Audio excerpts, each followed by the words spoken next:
Hello, friends. A very big and warm welcome again to my YouTube channel.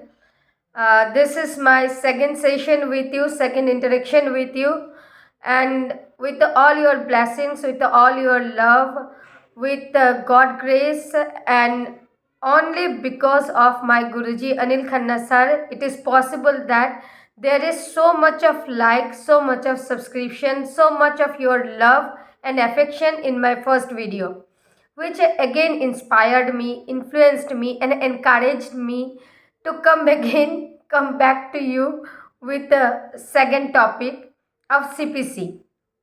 Today we are also going to discuss about the concept of CPC. But first of all, I would like to take blessings from my Guruji Anil Khanna sir, Sadar Charan Sparsh Anil Khanna sir. This is only because of you. It is possible that I am sitting before you, and I am also trying. I am also walking in a baby steps. Before starting today's topic, that is concept of CPC, first of all, I would like to share something with you that I am also a judicial aspirant, and I had also appeared in some of the exam in some of state like Madhya Pradesh, Chhattisgarh, Assam, Uttar Pradesh also. But you know, unfortunately, I can't crack that. Firstly, I blamed some other situation, some outsider situation, but that is not true. When I came in touch with my Guruji, then I came to know that no, the mistake is not of someone else. It is a mistake of mine. Actually, what we do when we thought about to crack any exam, we first prepare ourselves for prelim. Then we prepare ourselves for main, and then we start preparing for the interview. अरे ये तो हो जाएगा. But that is not a right path. This is not the right way to proceed, because first of all prepare yourself for interview, because interview is a process where within 10 to 15 minutes whoever jury sitting before you, the panel before you, will understand what you are, how much depth of knowledge you have, what kind of attitude you have, what kind of person you are. So first of all, I would like to say that it is in my perception, and also my Guruji also said like this, that create an attitude like a judge. First of all, start thinking like a judge. So first prepare for the interview, then main, उसके बाद prelim अपने आप हो जाएगा. Y? Because जब हम interview के जो बेसिक क्वेश्चन है उसको जब हम लोग डील करना शुरू करते हैं तो हमारी एटीट्यूड डेवलप हो जाती है, हमारी पर्सनालिटी डेवलपमेंट हो जाती है, हमारा रेशनलाइजेशन डेवलपमेंट हो जाती है. तो हम इंटरव्यू के लिए ऑलमोस्ट तैयार होते हैं, and we also started thinking like a जज. एंड देन मेन में जब हम लोग चलते हैं तो obviously main subjective question answer होता है, तो जिसमें हम लोग राइटिंग लिखना सीखते हैं कि हमको आंसर लिखना कैसे है, how to represent our self. क्योंकि प्रीलिम में तो सब्जेक्टिव नहीं होती, ऑब्जेक्टिव होती है. वहाँ पे बस टिक लगाओ, हमें उसके बारे में डेप्थ नॉलेज है या नहीं है ये मैटर नहीं कर रहा है. वहाँ पे हम लोग कितना जानते हैं वो मैटर नहीं कर, only the point we know and we just tick it. और ये तो मेरे हिसाब से ये हो सकता है कि most of our friends who are now connecting with me, or who are wherever they are preparing for any kind of competitive exam, हम लोग थोड़ा बहुत प्रीलिम के लिए आज भी तैयार है. आज भी हम लोगों को कोई भी प्रीलिम का पेपर दे दिया जाए, हम लोग किसी भी तरीके से कुछ तो स्कोर कर ही लेंगे. तो इसीलिए first of all create an attitude like a judge, start thinking like a judge, make that positivity in yourself, yes I can do it. And जो हमारे सर ने सबसे पहले कहा था, चलो देखते हैं कैसे नहीं होता, कैसे क्या चीज़ हमको रोकेगा. And I ensure you and I like to share with you that कि इसी तरीके से हम साथ पढ़ते हुए, मैं और आप साथ पढ़ते हुए, हम लोग ज़रूर एक दिन सक्सेस होंगे, ज़रूर एक दिन हम लोग सक्सेसफुल होंगे. And each and every one of us will touch the pinnacle of success, touch the pinnacle of success. So please be with me. आपके साथ साथ मेरी भी तैयारी. And I guarantee and assure you that जरूर हम लोग सक्सेसफुल होंगे with all blessings of God our elders. हम लोग जरूर सक्सेसफुल होंगे, क्यों नहीं हो सकेगा हमसे. हमारे सर एक बहुत अच्छे बात बोलते हैं, if you could you should. इसको मैंने अपना मोटिवेशन माना है. तो इसी के साथ हम लोग शुरू करते हैं आज का topic, that is concept of CPC. So, yesterday in our last session, what we have discussed is about the history of CPC, how the social order and the civilization came into existence, how the social order is basically depends on interdependence and mutuality, and from this mutuality the right and obligations are created. And the right and obligations are basically laid down by law.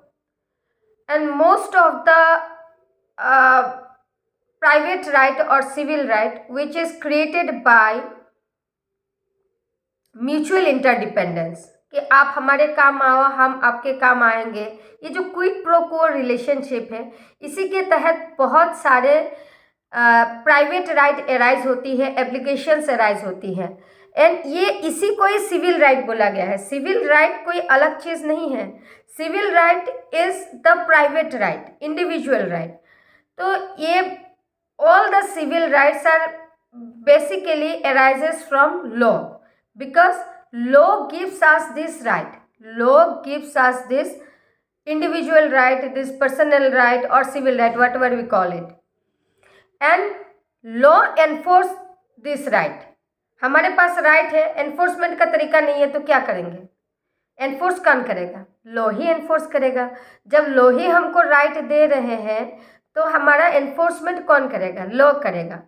Okay, अब ये जो हम लोगों ने कल देखा है कि जो सिविल राइट का सोर्सेस है, from where do civil right came into existence, is a big panorama. बहुत बड़ा एरिया है जहाँ जहाँ से हमको सिविल राइट हमको अचीव हो रहा है. हम लोगों को सिविल राइट बहुत बहुत सारे जगहों से अचीव हो रहा है. जैसे हमारे पॉलिटिकल राइट जो हमको कॉन्स्टिट्यूशन देते हैं, some of the special right like our personal law gives us such right of law of marriage, divorce, maintenance, adoption, special rights. और कुछ स्पेशल राइट हमारे होते हैं taxation, then revenue, then company, और फिर हमारे इंडिविजुअल राइट. हमारे individual right, being a person I have some right, being a person also you have some right. Okay, और उसके बाद हम लोगों ने देखा कि जो हम लोगों ने चार सोर्सेस, चार कैटेगरी में सोर्सेस को डिवाइड किए थे कि कौन कौन से सोर्स हो सकते हैं. उसमें से सबसे पहला था the right given by law, that is the statutory right. Statute हमें जो गिवन राइट देते हैं, जैसे कि कॉन्ट्रैक्ट हो गया, टीपीए हो गया, एसआरए हो गया, सोगा हो गया. देन सेकेंड आता है कि पर्सनल लॉ हमें कौन से राइट दे रहे हैं, right of maintenance, divorce, adoption, etcetera etcetera. Then thirdly आते हैं टॉर्ट, एंड फोर्थली आता है हमारे कस्टमरी एंड यूसेजेस राइट. अब टॉर्ट हम लोग कल थोड़ा बहुत डिस्कस किए थे. Tort is the biggest category of civil litigation. Tort is the biggest category of civil litigation. Why? Because In our LLB class also, we have studied about tort. Tort mostly deals with civil wrongs. तो हर तरीके का civil wrong जो है, wrong civil wrong मतलब क्या कि हम मेरा कोई राइट था, जो मेरा सिविल राइट था वो आपने इन्फ्रिंज किया, वो आपने ब्रीच किया, तभी जाके वो सिविल रॉन्ग हुआ। और जब सिविल रॉन्ग हुआ तो उस पूरे पर्टिकुलर एरिना को जब हम लोग क्वांटिफाई नहीं कर पा रहे थे, तब ये सारा चीज़ें कहाँ पे चला गया, टॉर्ट में चला गया। That is why tort is the biggest category of civil litigation, not only in India but in the world as a large. All the civil lawsuits belongs to tort. All the civil lawsuits belongs to tort. तो पहले क्या होता था, कोई भी civil right infringement होता था तो हम लोग कहाँ जाते थे, हम लोग डायरेक्टली गो टू टॉर्ट। तब हमारे पास सीपीसी भी नहीं थी, तब हम लोग क्या करते थे, डायरेक्टली टॉर्ट में जाते थे, and that is a civil wrong, and from there we get the remedy either in the form of compensation or restitution in integrum, right. Then अब ये आते हैं कि जो टॉर्ट है, टॉर्ट का gamut, the gamut of tort is so big कि उसको भी हम 3 तरीके से डिवाइड कर सकते हैं। टॉर्ट 3 तरीके से हम डिवाइड कर सकते हैं। All we know that tort is civil wrong, यहाँ तक हम सब जानते हैं, लेकिन यही सिविल रॉन्ग को, टॉर्ट को हम 3 तरीके से डिवाइड कर सकते हैं, 3 कैटेगरी में भाग कर सकते हैं। पहला होता है intentional tort, secondly negligent tort, and thirdly strict liability tort.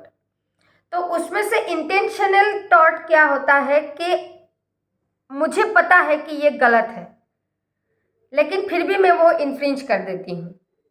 जैसे मान लीजिए कि हम लोग अक्सर देखते हैं कि रास्ते में चलते हुए भीड़ भाड़ वाली जगह है, वहाँ पे बड़े बड़े रॉड्स लेके वो लोग जा रहे हैं।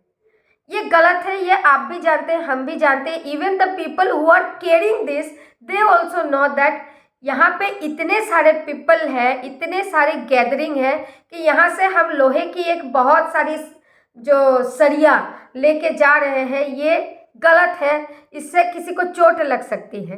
लेकिन भाई हम लोग क्या करते हैं कि उसको हम लोग उतना कंसिडरेशन में नहीं लेते हैं। हाँ ठीक है, चल रहा है, चलो ठीक है, ठीक है, चलो चल रहा है।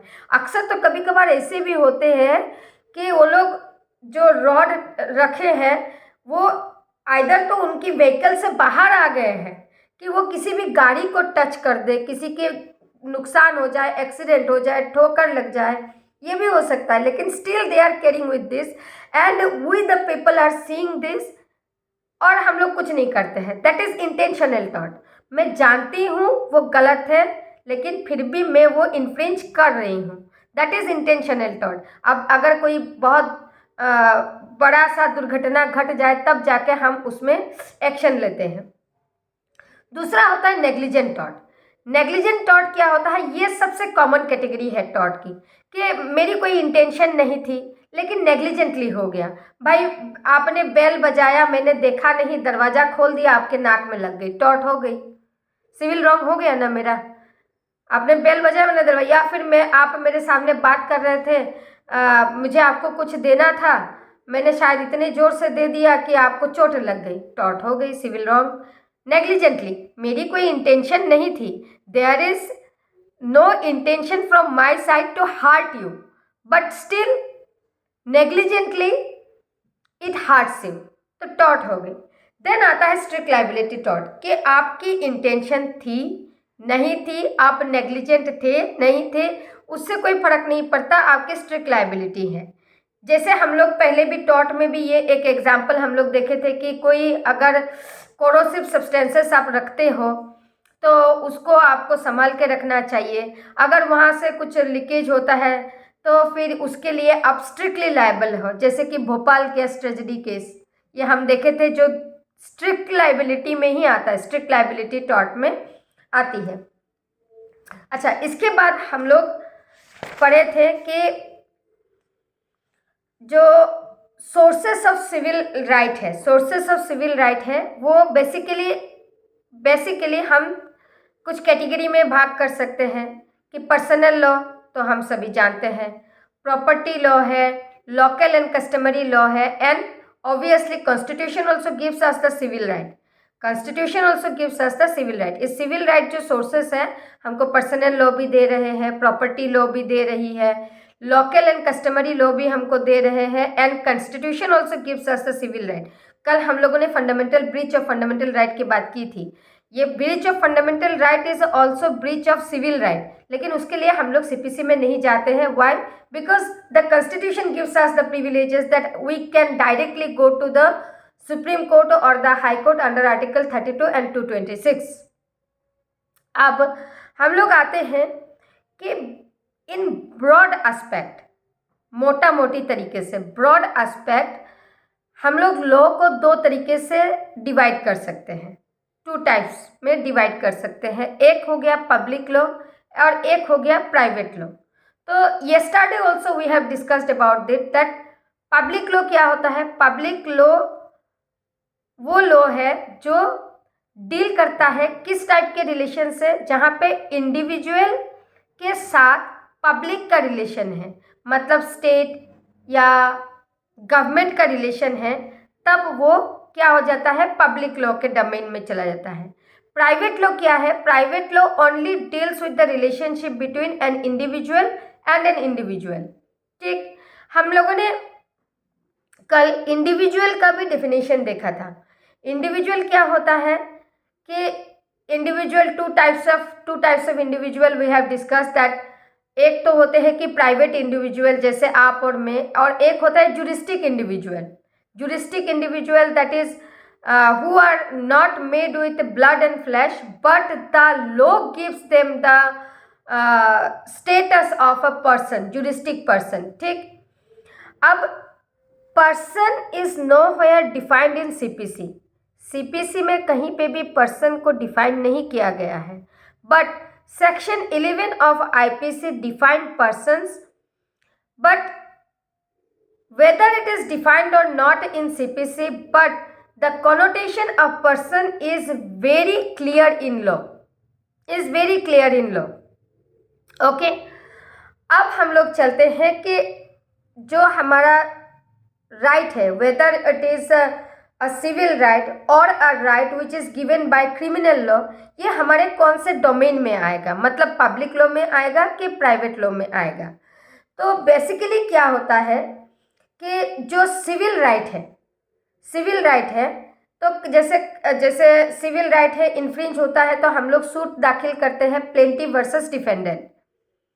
तो ये as because it is dealing with the relationship between individual with another individual, तो ये प्राइवेट लॉ के डोमेन में आता है.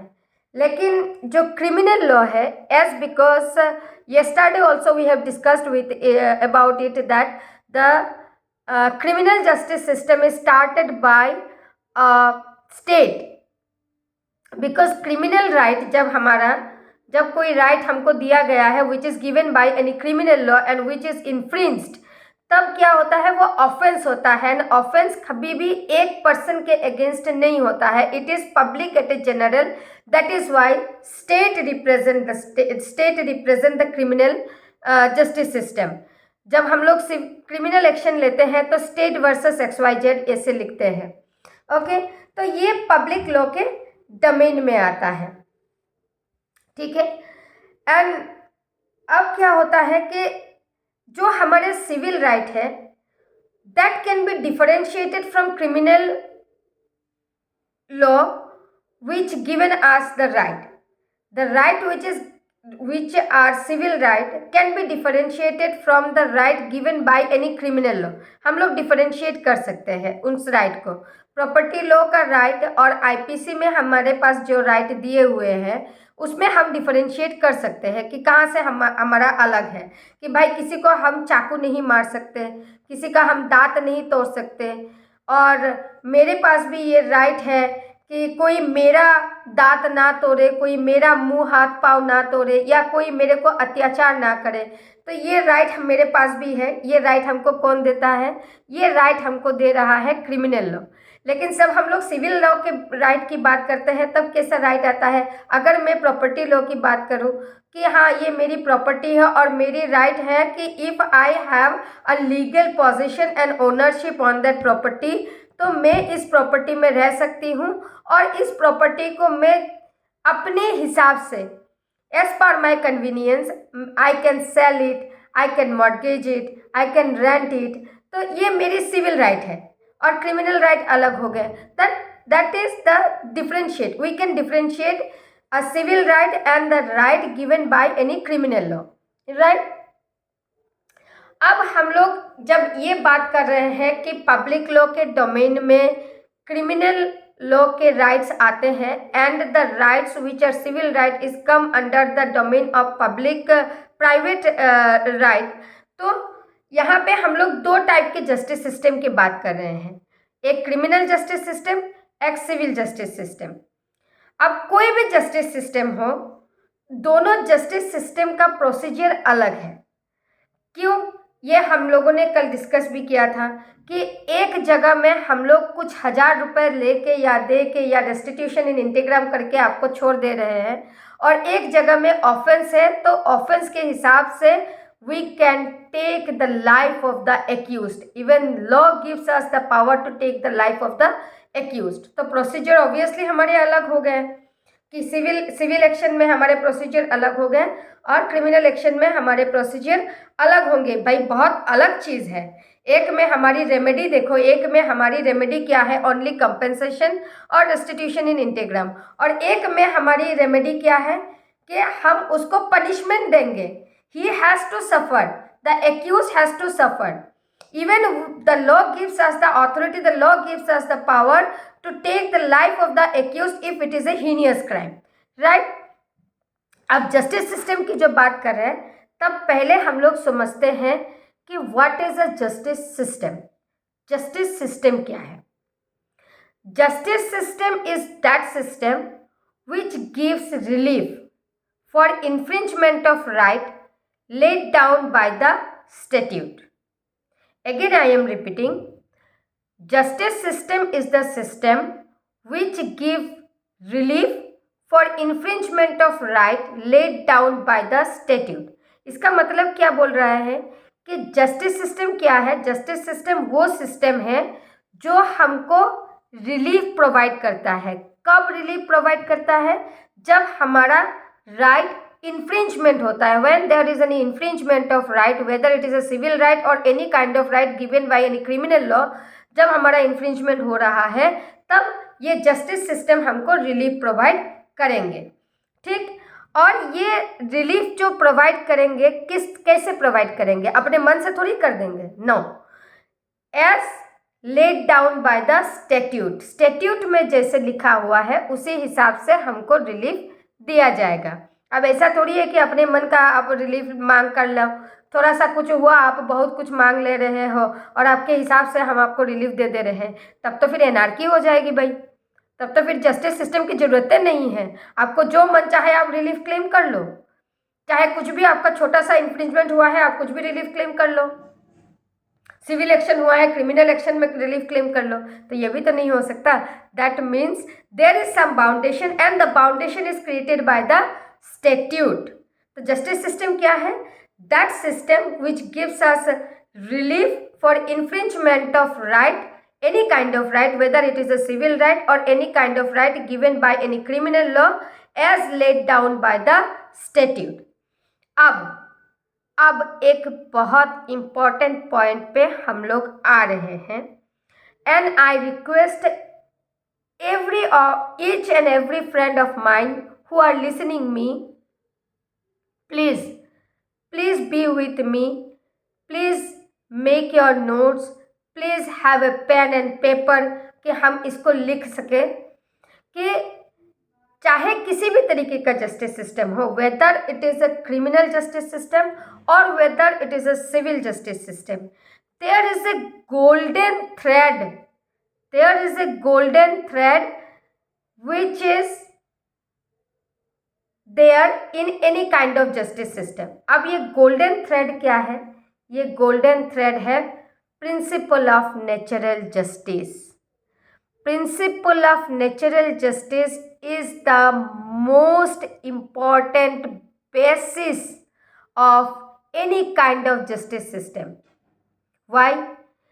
क्योंकि अगर प्रिंसिपल ऑफ नेचुरल जस्टिस नहीं रहेगा तो पूरी जस्टिस सिस्टम मीनिंगलेस हो जाएगी, पूरी जस्टिस सिस्टम मीनिंगलेस हो जाएगी। प्रिंसिपल ऑफ नेचुरल जस्टिस बहुत ज़रूरी है किसी भी तरीके का जस्टिस सिस्टम को स्मूथली वर्क करने के लिए और हमको न्याय देने के लिए। जस्टिस जस्टिस जस्टिस जज justice, we are always dealing with this words.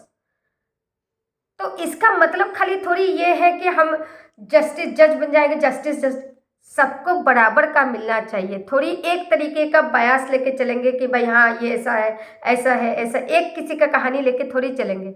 Justice जब होना है तो जस्टिस सबके लिए एक जैसा होना है, एक है। लोग किसी को भी अलग नहीं मानता। ये हमारा कॉन्स्टिट्यूशन आर्टिकल 14 हम जानते हैं इसको कि इक्वालिटी बिफोर लॉ। तो principle of natural justice system आया, principle of natural justice system आ गया तो मतलब कोई भी तरीके का जस्टिस सिस्टम हो, whether it is a criminal justice system और whether it is a civil justice system, the golden thread is the principle of natural justice system. अब नेचुरल जस्टिस क्या है? नेचुरल जस्टिस क्या है? Natural justice is not defined anywhere. Natural justice क्या है इसको हम डिफाइन नहीं कर सकते and it cannot be defined precisely. Principle which govern any justice system is justice, equity and good conscience. Any kind of justice system, whether it is a civil justice system or a criminal justice system, is governed by the basic principle of natural justice system. क्या है? Justice, equity and good conscience. अगर किसी भी तरीके का justice system में ये जो बेसिक इंग्रेडिएंट है प्रिंसिपल ऑफ नेचुरल जस्टिस का, justice, equity and good conscience, ये नहीं रहेगा तो पूरा का पूरा जस्टिस सिस्टम, पूरा का पूरा प्रोसीजर, पूरा का पूरा ट्रायल हमारा मीनिंगलेस हो जाएगा। Natural justice system always follows the principles of equity, justice and good conscience. The very ethos of natural justice is on the golden principle of equity, justice and good conscience. मतलब ये जो principal of natural justice हम लोग बोलते हैं, principal of natural justice हम लोग बोलते हैं और हम लोग सुने भी है, एज ए LLB स्टूडेंट हम लोग इस बारे में पढ़े भी है। ये किस बेसिस पे बेस करता है? इसका मेन इथोस क्या है? इसका मेन इथोस यही 3-4 है, justice, equity and good conscience. अब जस्टिस क्या है? Justice is equal to all. किसी के साथ अन्याय नहीं होना चाहिए, किसी के साथ नहीं, neither to the plaintiff not to the defendant, neither to the petitioner or not to the accused. किसी के साथ अन्याय नहीं होना चाहिए। Justice is equal to all. Then आता है इक्विटी। इक्विटी क्या है? Equity means there should not be any injustice. Equity क्या है? There should not be any injustice. वही बात अगेन कि हम किसी के साथ अन्याय नहीं कर सकते, किसी के साथ अन्याय नहीं कर सकते। देन आता है गुड कंसाइंस। गुड कंसाइंस क्या है? कि we are following the right path. Good conscience क्या है? We are following the right path. अब भैया ये तो बहुत बेसिक चीज़ है। अब ये जो राइट पाथ वाला बात है, राइट पाथ वाला बात नॉट ओनली इन लॉ और इन बुक और in principle of natural justice, ये हमारी लाइफ में भी काम में आती है। If we are not running और working in a right path, तब हम लोग कभी भी अपने ड्रीम तक पहुंच ही नहीं सकेंगे और हम लोग हमेशा फ्रस्ट्रेटेड, डिप्रेस, सब तरीके से हम लोग उलझे हुए रहेंगे। Why? Because we are not tracing the right path. तो गुड कंसाइंस क्या है? ये राइट पाथ फॉलो करने के लिए हमारे पास क्या, सभी हम लोग का, हमारे एल्डर एक बात बोलते हैं। कभी हम लोग अगर उसको कभी हमारे गुरुजनों को पूछते हैं कि सर ये ऐसा कोई प्रॉब्लम हो गया है, इसमें हम क्या करें, या अक्सर हम लोग फ्रेंड्स को पूछते हैं कि भाई ये एक प्रॉब्लम हो गई है, तू बता तो क्या करना चाहिए इसमें। तो अक्सर वो लोग भी हम लोग को कुछ सलाह देने के बाद फिर वो लोग एक शब्द ज़रूर बोलते हैं अपने आप को बचाने के लिए, कि इसके बाद जो तेरी मर्जी तू कर। Why they are telling this? कि भाई गुड कंसाइंस तो अपनी है ना। ओके, अब ये तो आउटसाइड की बात हो गई। Now we are talking about the principle of natural justice, and the very ethos of principle of natural justice is based on justice, equity and good conscience. Justice क्या है? जस्टिस है, justice is equal to all, सबके लिए समान है। Justice is equal to all, justice is equal to all. Equity क्या है? Equity means there should not be any injustice, there should not be any injustice to anyone, किसी के साथ कोई अन्याय नहीं होना चाहिए। गुड कंसाइंस क्या है? Good conscience means that we are following the right path. अब ये प्रिंसिपल हमेशा हमारे लॉ सिस्टम में, जस्टिस सिस्टम में काम आता है। अब मान लीजिए कि कोई ऐसा कोई चीज़ हुआ है, ऐसा कोई प्रॉब्लम क्रिएट हुआ है, ऐसा कोई मैटर आया है जिसके बारे में स्टैट्यूट में डिफाइंड नहीं है, स्टैट्यूट में लेट डाउन नहीं है, तब कहाँ जाएंगे हम लोग? तब क्या ऐसे बोलेंगे कि अरे भैया इसके बारे में तो लिखा हुआ नहीं है या हमको नहीं पता? अब भाई ये तो नहीं बोल सकते, तब क्या करेंगे? Then definitely we will follow the principle of natural justice and the remedy will be given by the principle of natural justice, that is justice, equity and good conscience. अब क्या है?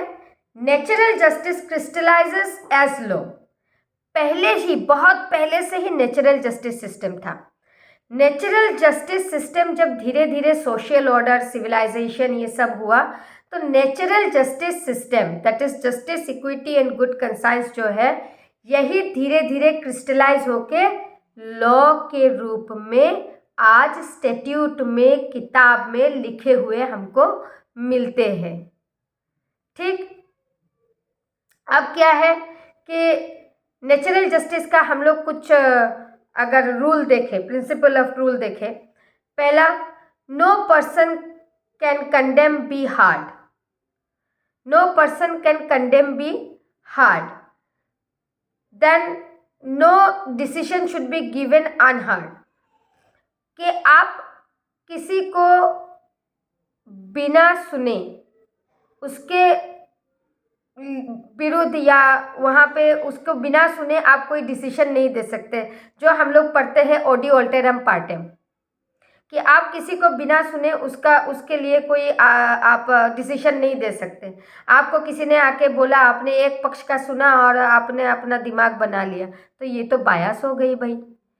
देन आ गया कि no party should be prevented from participating in procedure. आप किसी को भी, whether it is a petitioner, whether it is a defendant और it is in criminal law it is accused, आप किसी को रोक नहीं सकते कि वो प्रोसीजर में ना आए, प्रोसीजर में अपियर ना हो, ये आप रोक नहीं सकते। ये भी एक रूल है principle of natural justice system का। देन आता है procedure which are affecting life and property not to be conducted in the absence of party. ऐसा कोई प्रोसीजर जो किसी का प्रॉपर्टी या लाइफ को इफेक्ट कर रहा है, तो उसके एब्सेंस में उस प्रोसीजर को नहीं होना चाहिए, उस प्रोसीजर को नहीं चलाना चाहिए।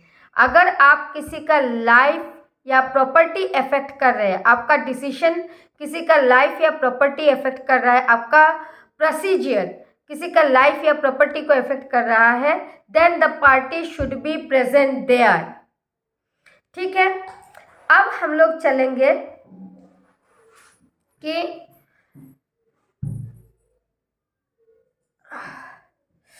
ये हम लोगों ने यहाँ तक तो हम लोग समझ गए कि what is natural justice system and what are the principles governing natural justice system. I hope everyone is clear. If there is any doubt, please comment me on this. Then आता है कि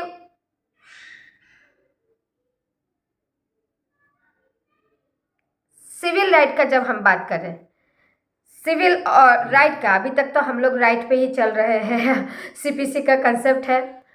एनी सिविल राइट और any right which is given by criminal law can basically be divided into two part. Law को हम लोग basically, criminal law चाहे civil law हो, उसको हम लोग दो भाग में भाग कर सकते हैं। एक है सब्सटेंटिव, एक है प्रोसीजर। अच्छा, ये जो जो जो डिवीज़न है कि सिविल और criminal law can be divided into two part, ये this is as per Halsbury's law of England. Please write it down, please write it down that any kind of civil law or criminal law can be divided into two parts. This is as per Halsbury's law of England. Okay, अब हम लोग चलेंगे कि substantive law क्या है। What is substantive law? Substantive law वो law होता है जो हमको राइट कन्फर करता है, राइट देता है और टेक अवे राइट छीन लेता है, हमारी राइट डिफाइन करता है, या तो हमारी लीगल ड्यूटीज़ का एक्सटेंट बताता है। ये हमारा सब्सटेंटिव राइट है। Okay fine. अब सब्सटेंटिव लॉ क्या है? Substantive law is the law which creates, give, take away और define right and also nature and extent of legal duties. This is substantive law. This is substantive law. Again I am repeating. What is substantive law? Substantive law is the law which creates, give, take away, define right and nature and extent of legal duties, that is substantive law. So ये substantive law क्या क्या हो सकता है? substantive law हमारा IPC हमारे लिए right create कर रहा है और कुछ राइट को छीन रहा है, कुछ राइट हमको डिफाइन कर रहा है, हमारा नेचर एंड एक्सटेंट बता रहा है, IPC, sales of good act, TPA। तो ये हमारा सब्सटेंटिव लॉ है। अब राइट क्यों दिए गए हैं? स्टैट्यूट ने राइट क्यों दिया? क्यों IPC बनाया गया? मैकुले को क्या, कौन सा ऐसा उनको दिक्कत थी कि वो बैठ के इतने बड़े IPC लिख दिए? या और भी जो थे कि why this all laws are drafted, के हम लोगों को सब्सटेंटिव लॉ दिया जाए। क्यों दिया गया? सब्सटेंटिव राइट हम लोगों को क्यों दिया गया? Rights are given because the right should be respected. मेरा राइट को रिस्पेक्ट करना है, ये आपकी लीगल ड्यूटी है। आपके राइट को रिस्पेक्ट करना, this is my legal duty, obligation है मेरे ऊपर। आपके राइट को मैं यूं ही इन्फ्रिंज करके नहीं चल जाऊंगी। अगर की then there is action, whether it is civil action or criminal action, and the remedy will be available there. Okay, so why rights are given, why rights are laid down? This is only because right should be respected. और अगर infringement होता है तो हमारे पास उसको remedy sort करने का तरीका होना चाहिए। अब भाई इन्फ्रिंजमेंट हो गया, तरीका नहीं है, तो हम क्या करेंगे? तब तो फिर हम लोग फिर से अगेन ब्लैंक आउट हो गए कि अब तक हमको पता चला कि हाँ ये सब्सटेंटिव लॉ है, सब्सटेंटिव लॉ ने हम लोगों को सब्सटेंटिव राइट दे दिया है। अब राइट दे दिया है because it to be respected, यहाँ तक हमको पता चल गया। अब अगर मेरा राइट इन्फ्रिंजमेंट हुआ या कोई भी ABCD XYZ या आपका राइट इन्फ्रिंजमेंट हो गया, सब्सटेंटिव राइट है वो इन्फ्रिंजमेंट हो गया, अब हमारे पास प्रोसीजर नहीं है, मशीनरी नहीं है कि हम कहाँ से उसकी रिलीफ सॉर्ट करें। कहाँ से हम उसकी रिलीफ सॉर्ट करें, इसके हमारे पास कोई तरीका नहीं है, तो हम अगेन ब्लैंक आउट हो जाएंगे। तो मतलब जो पहला वाला दिया गया था सब्सटेंटिव राइट, उसकी कोई मतलब ही नहीं रह जाएगी, है ना। प्रोसीजर चाहिए ना उसके लिए।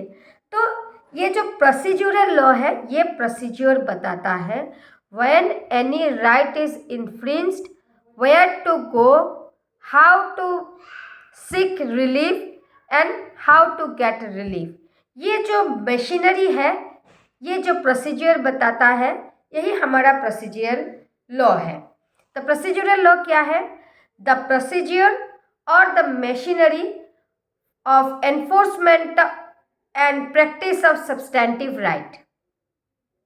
Again I am repeating, the procedure और machinery of enforcement of substantive right as conferred by substantial law।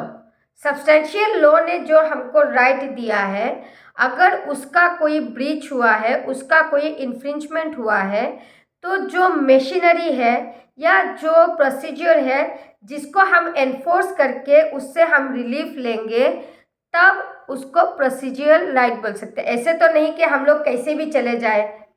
हाँ, हमारा मान लीजिए कोई मैटर हुआ, कोई चोरी हो गया, अब क्या अचानक से हम लोग कुछ भी अचानक से हम लोग जज के सामने पहुंच गए, अचानक से हम लोग कोर्ट घुस गए और हम लोग जज साहब के सामने चिल्ला रहे हैं कि हमारा चोरी हो गया, चोरी हो गया, सामान हमको दिलवा दो। ये तो नहीं होता है। एक प्रोसीजर हम लोग फॉलो करते हैं कि हाँ ये हुआ है तो भाई हम एफआईआर कराएंगे, एफआईआर करवाएंगे तो उसके बाद कहाँ से जाएगा, क्या होगा। या सिविल एक्शन की बात करें कि मेरा कोई सिविल राइट इन्फ्रिंजमेंट हुआ, तो ये भी तो नहीं है कि हम एकदम अचानक से कोर्ट में पहुंच गए और हल्ला चिल्ला कर रहे हैं। नहीं करते, हम लोग बवाल नहीं करते। व्हाट वी डू कि हम एक प्रोसीजर, प्रॉपर प्रोसीजर फॉलो करते हैं। वही प्रोसीजर, वही एनफोर्स करके हम रेमेडी या रिलीफ सॉर्ट करते हैं। तो ये जो प्रोसीजर बताता है, जो मशीनरी है, विच is enforced when there is any infringement of right which is given by the substantial law, then it is a procedural law।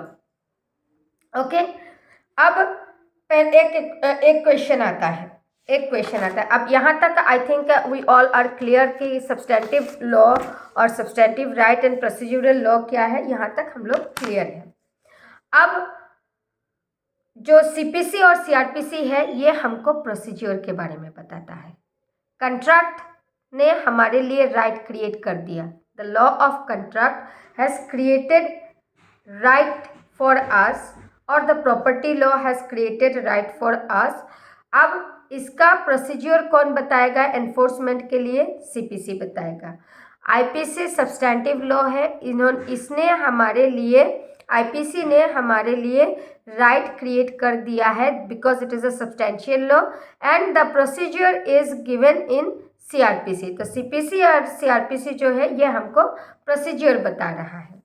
अब यहाँ तक क्लियर होने के बाद एक बहुत इम्पॉर्टेंट क्वेश्चन आ रहा है कि can procedural law be broken in the interest of justice. कि जहाँ पे अभी तक हम लोग प्रिंसिपल ऑफ नेचुरल जस्टिस का बात भी हम लोग किए हैं, justice equity and good conscience का बात भी किए हैं, और ये भी हम डिस्कस किए हैं कि when there is no remedy in any law then the remedy is given by the principle of natural justice, right. अब ये क्वेश्चन है कि can the procedural law be broken in the interest of justice, and the answer is yes. Procedural law can be broken in the interest of justice. कैसे?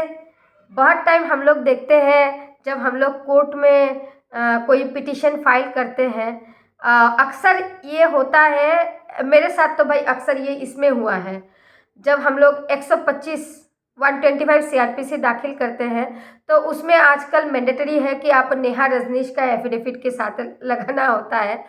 तो ये चीज़ missing हो जाती है, नॉट ओनली मेरे साथ, बहुतों के साथ ये मिसिंग हो जाती है। तब हम लोग क्या करते हैं कि जज साहब थोड़ी हमारी पिटीशन फेंक देते हैं, नहीं, क्योंकि ये प्रोसीजर है कि when we are going to file an application under 125 CRPC, हमारे साथ मैंडेटरी प्रोविजन है कि हम नेहा रजनीश के साथ एफिडेविट के साथ लगाएंगे। लेकिन अगर हम लोग नहीं लगा रहे हैं तो उसको फेंक नहीं देते, रिजेक्ट नहीं करते। जज साहब बोलते हैं अरे वकील साहब आपने ये नहीं लगाए हैं, ये लगा दीजिएगा नेहा रजनीश का एफिडेविट, बोलते हैं ना। That means the procedural law has been broken in the interest of justice. अच्छा, in this regard I would like to discuss some of the cases, and I request everyone who are listening to me, who are like me as a disciple of Anil Khanna sir, उनकी ज़रूरत नहीं है because we learned that and हमारे गुरुजी ने हम लोगों को इस चीज़ों को बहुत अच्छे से समझाए हैं। But I request each and every one of you, please note it down. I am going to discuss some of the judgment on this, that procedural law can be broken in the interest of justice. So first case. Sorry for the interruption. So first case, Sheikh Salim Haji Abdul Qayyum versus Kumar, 2006 Supreme Court, where it is laid down, it is held by the Supreme Court that procedural law not to be tyrant, not an obstacle to justice but an aid to the justice. Again I am repeating this, Sheikh Salim Haji Abdul Qayyum versus Kumar, 2006 Supreme Court, where the Supreme Court held that procedural law not to be tyrant means jallad, not an obstacle to justice but an aid to the justice, right? And in this 2006 judgment, the Honorable Justice Krishna Iyer has quoted this case, and the case name is State of Punjab versus Shyamlal Murari, 1976 Supreme Court, where Justice Krishna Iyer quoted a line, very beautiful line, procedure are the handmaid not mistress. Procedure जो है वो दासी होती है, मालकिन नहीं। इसके बाद अगेन एक केस आया, Sayed Mohammed Bakr versus Abdul Habib, 1998 supreme court, where it is held that a procedural law always subservient to substantive law, nothing can be taken away by procedural law which is given by substantive law. Procedural law के वजह से कोई भी ऐसा चीज़ को आप take away नहीं कर सकते जो सब्सटेंटिव राइट ने हमें दिया हुआ है। ये सबसर्विएंट है, ऑब्स्टेकल नहीं है procedural law. Then again another case, Sangram Singh versus electricity tribunal Kota, 1955 supreme court, where it is held all procedural law to be taken with elasticity, मतलब उसमें लचीलापन होना चाहिए, बहुत रिजिड नहीं कि अरे हम उसको थोड़ा सा भी तोड़ मरोड़ नहीं सकते। Elasticity to technical construction of section, leave no room for reasonable elasticity of interpretation. Again I am repeating the line, all procedural law to be taken with elasticity to technical construction of section, leave no room for reasonable elasticity of interpretation। इसका मतलब क्या है कि आप अगर शब्द के तरीके से जैसा लिखा हुआ है उसी इंटरप्रिटेशन में, एकदम लिटरल इंटरप्रिटेशन में चलेंगे प्रोसीज्यूरल लॉ में, तो उसको इलास्टिसिटी का जगह नहीं मिलेगा। तब मतलब क्या हो जाएगा कि आपका जो प्रोसीज्यूरल लॉ को जो हैंडमेड होना चाहिए, मिस्ट्रेस नहीं, ये प्रोसेस ख़त्म हो जाएगी। अगर कुछ भी जो प्रोसीड्यूरल एरर है जो क्योर किया जा सकता है उसके लिए भी आपकी प्लेंट रिजेक्ट हो गई मुझे, है ना, कि जो कोई प्रोसीड्यूरल थोड़ा सा प्रोसीड्यूरल एरर के लिए पूरा का पूरा ट्रायल बेकार हो जाएगा। ठीक, अब जैसे एग्जाम्पल पहले भी मैंने बोला था कि 125 मेरे साथ बहुत बार हुआ है ये चीज़, that is why I am sharing this with you कि 125 का एप्लीकेशन डाल रहे हैं, एफिडेविट दिए नहीं। एफिडेविट कौन सा? नेहा रजनीश वाली। तो जज साहब थोड़ी मेरी पिटिशन एकदम वो कर दे रहे, खारिज कर दे रहे, नहीं, reject, he is not rejecting my petition, what is saying कि वकील साहब के आप नेक्स्ट टाइम इसको लगा दीजिएगा। तो ये हो गया, ठीक है।